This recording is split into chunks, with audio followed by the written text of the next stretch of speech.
नमस्कार, आप सभी का स्वागत है हमारे YouTube चैनल चिनिया क्लासेस पर। तो आज अपनी बात करने वाले हैं राजस्थान में आयोजित पशुधन सहायक भर्ती परीक्षा से संबंधित। तो पशुधन सहायक का एग्ज़ाम है वो 4 जून अर्थात आज इसका आयोजन है वो हो चुका है। और जिन भी अभ्यर्थियों ने ये एग्ज़ाम दिया है उम्मीद करता हूँ सबका अच्छे से हुआ होगा। तो अपने देखने वाले हैं इस पेपर का सॉल्यूशन, आपने कौन से प्रश्न सही किए हैं कौन से गलत किए हैं, तो आप इसे मिलान करके और अपने नंबर का आइडिया है वो इसे लगा सकते हैं। इसके अलावा एक जानकारी और क्लियर कर देते हैं, ये ऑफिशियल उत्तर कुंजी नहीं है, ये हमने। तो शुरू करते हैं आज की क्लास। इसके अलावा क्लास को लाइक कर दें, शेयर कर दें, और किसी भी प्रश्न में यदि आपको कोई भी डाउट लगता है तो आप कमेंट करके हमें बता सकते हो। चैनल पे नए हो तो चैनल को सब्सक्राइब कर लें, घंटी दबा दें और हमसे जुड़े रहें। तो शुरू करते हैं आज की अपनी क्लास। और आज का अपना फर्स्ट प्रश्न है पार्ट ए में राजस्थान जो जीके के प्रश्न है वो पूछे गए थे 40%, जिसको सॉल्यूशन जिसको सोल्व अपने अभी करने वाले हैं। तो देखिए यहाँ पे फर्स्ट प्रश्न पूछा गया था, झालावाड़ शैली की राजपूत पेंटिंग किस राजपूत पेंटिंग स्कूल का हिस्सा है। तो 4 ऑप्शन दे रखे थे, मेवाड़, मारवाड़, हाड़ौती, ढूंढाड़। तो आपसे पूछा गया था झालावाड़ शैली की, तो इसका जो सही उत्तर रहेगा वो हो जाएगा हाड़ौती। ऑप्शन सी इसका सही उत्तर रहेगा। फिर अपनी बात करें प्रश्न नंबर 2 की। प्रश्न नंबर 2 में आपसे पूछा गया था मेवाड़ क्षेत्र में प्रसिद्ध गैर लोक नृत्य के अवसर पर किया जाता है, यानी कि कौन सा वो अवसर है जब गैर लोक नृत्य वो किया जाता है। तो बहुत ही अच्छे लेवल के, यानी कि टफ लेवल नहीं था, और अच्छे प्रश्न है वो इसमें पूछे गए थे। तो 4 ऑप्शन दे रखे हैं, बच्चे के जन्म पर, होली, विवाह, मानसून। तो इसका सही उत्तर हो जाएगा होली के अवसर पर जो मेवाड़ क्षेत्र में गैर नृत्य वो किया जाता है।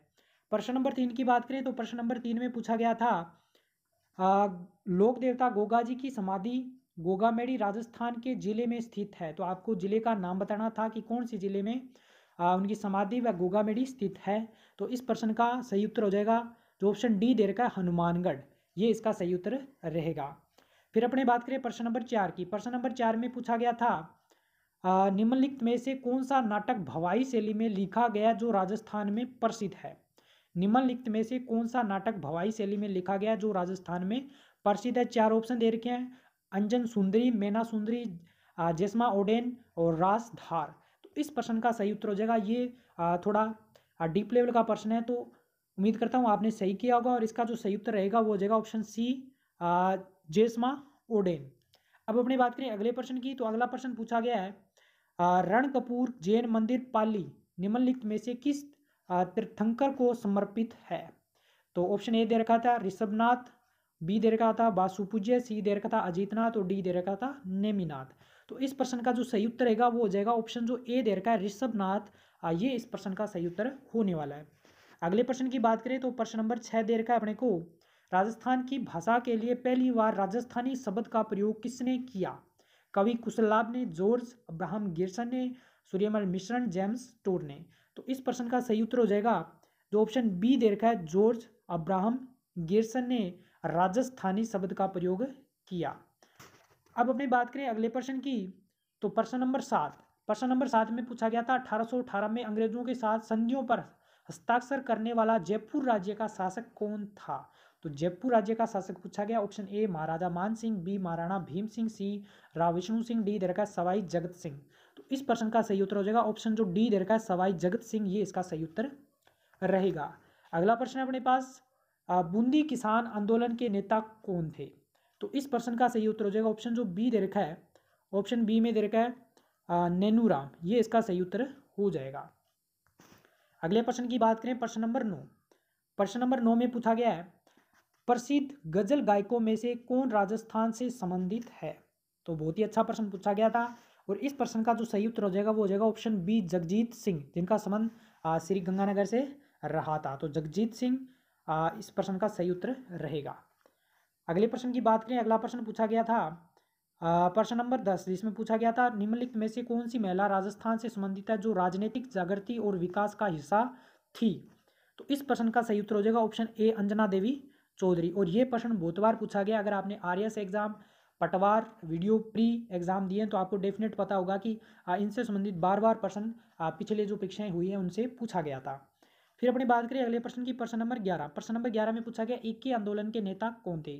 तो इस प्रश्न का सही उत्तर हो जाएगा मोतीलाल तेजावत, ऑप्शन जो डी दे रखा है वो इसका सही उत्तर रहेगा। फिर अपने बात करें प्रश्न नंबर 12। प्रश्न नंबर 12 में पूछा गया था भारत की स्वतंत्रता के बाद राजस्थान के गठन के कितने चरण थे। तो थोड़ा सा घुमाने के लिए इस प्रकार का प्रश्न पूछा गया है। आंसर वही रहना है जो आपको पता है, और इसका सही उत्तर क्या हो जाएगा? ऑप्शन बी, यानी कि इसके जो कितने चरण थे? 7 चरण थे। अगले प्रश्न की बात करें, प्रश्न नंबर 13। प्रश्न नंबर 13 में पूछा गया था भरथरी मेला राजस्थान के किस जिले में लगता है? तो इस प्रश्न का सही उत्तर हो जाएगा ऑप्शन बी, अलवर में। अगले प्रश्न की बात करें, प्रश्न संख्या 14। इसमें पूछा गया था राज्य की सीमा राजस्थान के साथ, कौन सी राज्य की सीमा राजस्थान के साथ साझा नहीं करती है? तो इस प्रश्न का सही उत्तर हो जाएगा जो ऑप्शन दे रखा है डी, यानी कि दिल्ली राजस्थान के साथ सीमा साझा नहीं करता है।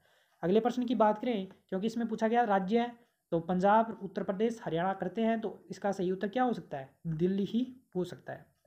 अगले प्रश्न की बात करें, अगला प्रश्न में पूछा गया है अपने बहुआयामी रूपों जैसे ऊंट की खाल पर मीनाकारी, स्वर्ण मीनाकारी और महलों और हवेलियों में चित्तर पुस्ता कला के लिए प्रसिद्ध, विश्व प्रसिद्ध है, कौन स्थान या जिला पूछा गया? तो इस प्रश्न का जो सही उत्तर हो जाएगा वो हो जाएगा ऑप्शन ए, यानी कि बीकानेर।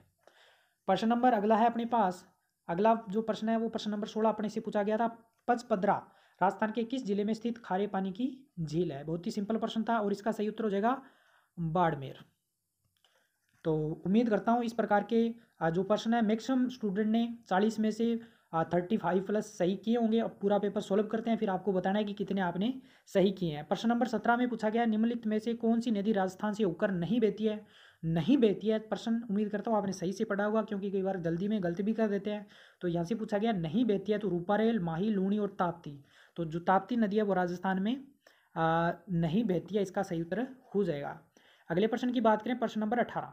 प्रश्न नंबर 18 में पूछा गया कोपेन के जलवायु वर्गीकरण के अनुसार राजस्थान का कौन सा क्षेत्र AW प्रकार की जलवायु का अनुभव करता है? तो सबसे दक्षिणी क्षेत्र, उत्तर पूर्वी क्षेत्र, पश्चिमी क्षेत्र, सबसे उत्तरी क्षेत्र। तो इसका डेफिनेट जो सही उत्तर हो जाएगा, जो दक्षिणी राजस्थान है वहाँ पे AW प्रकार की जलवायु पाई जाती है, तो सबसे दक्षिणी क्षेत्र इसका सही उत्तर हो जाएगा। अगले प्रश्न की बात करें, बनास बेसिन राजस्थान के किस भौगोलिक विभाजन का हिस्सा है? पश्चिमी रेतीली मैदान, अरावली पर्वतमाला और पहाड़ी क्षेत्र, पूर्वी मैदान, हाड़ौती का पठार। तो इस प्रश्न का जो सही उत्तर हो जाएगा वो रहेगा पूर्वी मैदान।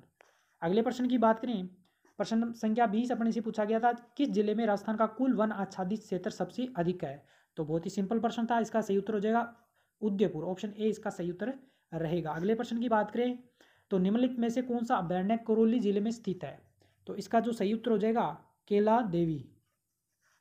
अगला प्रश्न पूछा गया था सफारी पार्क जयपुर में एक विशाल और सुंदर सफारी पार्क है जो तेंदुआ देखने के लिए लोकप्रिय है। तो इस प्रश्न का जो सही उत्तर हो जाएगा वो हो जाएगा ऑप्शन डी, झालाना या झालना, ये जयपुर में आता है, तो ये इसका सही उत्तर रहेगा। अगले प्रश्न की बात करें, तो लाल दोमट प्रकार की मिट्टी राजस्थान के निम्नलिखित में से किस जिले में पाई जाती है? तो इसका सही उत्तर हो जाएगा बांसवाड़ा, ये बांसवाड़ा इसका सही उत्तर रहने वाला। अगले प्रश्न की बात करें, तो अगला प्रश्न पूछा गया है राजस्थान सरकार ने जयपुर, उदयपुर, जोधपुर के वायु गुणवत्ता सूचकांक के बारे में जानकारी साझा करने के लिए मोबाइल एप्लीकेशन लॉन्च किया, उसका आपको नाम बताना है, तो इसका सही उत्तर हो जाएगा राज वायु। अगले प्रश्न की बात करें, तो राजस्थान में मरुस्थलीकरण यानी कि जो डेजर्टिफिकेशन यानी कि मरुस्थलीकरण है उसका कारण इसमें से पूछा गया कौन सा नहीं है? अधिक जुताई, अधिक चराई, अधिक जनसंख्या, जैविक खेती। तो जैविक खेती है वो इसका कारण नहीं है, ये इसका सही उत्तर रहेगा। अगला प्रश्न पूछा गया है कौन राजस्थान का राजकीय पशु है? तो डेफिनेट सबको पता होगा, और इसका सही उत्तर क्या हो जाएगा? रोहिड़ा।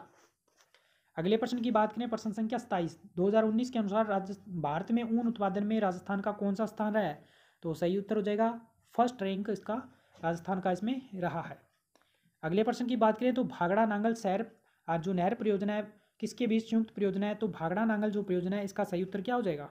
सही उत्तर हो जाएगा ऑप्शन ए, पंजाब, हरियाणा और राजस्थान। अगले प्रश्न की बात करें, अगला प्रश्न पूछा गया है पीने का पानी उपलब्ध करा रही है जो कंवर सेन लिफ्ट नहर परियोजना है वो कौन से शहर को पीने का पानी उपलब्ध करवा रही है? तो इसका जो सही उत्तर हो जाएगा बीकानेर, ऑप्शन सी। अगले प्रश्न की बात करें, तो ICAR द्वारा राजस्थान कितने कृषि जलवायु क्षेत्रों में विभाजित किया गया है? तो इसका सही उत्तर क्या हो जाएगा? Option B 10। फिर अपनी बात करें अगले प्रश्न की, तो अगला प्रश्न पूछा गया है किस स्थान पर राजस्थान का सबसे बड़ा थर्मल पावर स्टेशन है? तो इसका सही उत्तर हो जाएगा सूरतगढ़, क्योंकि सूरतगढ़ में 6 × 250, उसके बाद में 650 × 2, तो 8 इकाइयाँ हैं, और सबसे ज़्यादा राजस्थान में जो सबसे बड़ा थर्मल पावर स्टेशन वो कौन सा? सूरतगढ़। अगले प्रश्न की बात करें, राजस्थान में लंबाई की दृष्टि से सबसे छोटा राष्ट्रीय राजमार्ग कौन सा है? तो इस प्रश्न का सही उत्तर हो जाएगा NH71B। अगले प्रश्न की बात करें तो प्रश्न संख्या 33, राजस्थान में टंगस्टन कहाँ पाया जाता है? तो बहुत ही सिंपल प्रश्न, डेगाना नागौर के अंतर्गत सही उत्तर हो जाएगा इसका। अगले प्रश्न की बात करें तो प्रश्न संख्या 34 में पूछा गया, जाखम बांध राजस्थान के किस जिले में स्थित है? तो जाखम बांध सही उत्तर क्या हो जाएगा? प्रतापगढ़। अगले प्रश्न की बात करें, प्रश्न संख्या 35, लूणी घाटी डिडवाना बूढ़ा पुष्कर के आसपास स्थित एक महत्वपूर्ण स्थल है, यह निम्नलिखित में से किस युग से संबंधित है? तो इस प्रश्न का जो सही उत्तर हो जाएगा वो ऑप्शन सी मध्य पूरा पाषाण, ये जो इसका उत्तर है वो सही उत्तर रहेगा, यानी कि ऑप्शन सी मध्य पूरा पाषाण युग। अगले प्रश्न की बात करें तो राजस्थान, इसमें पूछा गया कौन सिसोदिया वंश के पूर्वज थे? तो सिसोदिया वंश से संबंधित पूछा गया, तो इसका सही उत्तर क्या हो जाएगा? राणा हमीर, ये इसका सही उत्तर हो जाएगा। अगले प्रश्न की बात करें तो बेराट जयपुर के आसपास के पास भीमजी की डूंगरी के तल पर दो शिलालेख, बेराट शिलालेख और लघु शिलालेख की खोज की गई है, और इसका संबंध अपने से पूछा गया है, तो इसका ऑप्शन जो डी है, सॉरी जो ऑप्शन सी है अशोक, इसका सही उत्तर रहेगा। अब अगले प्रश्न की बात करें, प्रश्न संख्या 38, इसमें पूछा गया सवाई माधोपुर के सिवाड़ गांव में स्थित घुसमेश्वर मंदिर भगवान शिव का ज्योतिर्लिंग है, तो कौन सा ज्योतिर्लिंग है? इसका सही उत्तर बताना है, तो इसका सही उत्तर हो जाएगा 12वां ज्योतिर्लिंग। अगला प्रश्न पूछा गया बूंदी के तारागढ़ किले का निर्माण किया गया, तो जो ऑप्शन दे रखे हैं उसके अकॉर्डिंग इसका सही उत्तर क्या हो जाएगा? ऑप्शन इसका ए, यानी कि राव राजा बेर सिंह इसका सही उत्तर हो जाएगा। अगले प्रश्न की बात करें और आज का जो राजस्थान जीके के 40 प्रश्न पूछे गए थे उसमें अंतिम प्रश्न है, इसमें पूछा गया था दिवेर की जो लड़ाई है वो किसके बीच में लड़ी गई थी? तो दिवेर की लड़ाई ये लड़ी गई थी महाराणा प्रताप और अकबर के बीच में। तो ये राजस्थान के जीके से संबंधित 40 प्रश्न पूछे गए थे। उम्मीद करता हूँ आपने बहुत अच्छे से किया होगा, सबका 35+ स्कोर रहा होगा। तो आपके कितने सही हो रहे हैं, और किसी भी प्रश्न पे डाउट है तो आप सब जानकारी कमेंट में लिख के हमें बता सकते हो। और ये ऑफिशियल उत्तर कुंजी नहीं है, ये हमने पूरा पेपर सोल्व किया, उसके बाद में जो स्टिक उत्तर है वो हमने आपके सामने रखे हैं। तो वीडियो को लाइक कर दें, शेयर कर दें, और चैनल को भी सब्सक्राइब कर ले, हमसे जुड़े रहें। मिलेंगे नई वीडियो में नई जानकारी के साथ, तब तक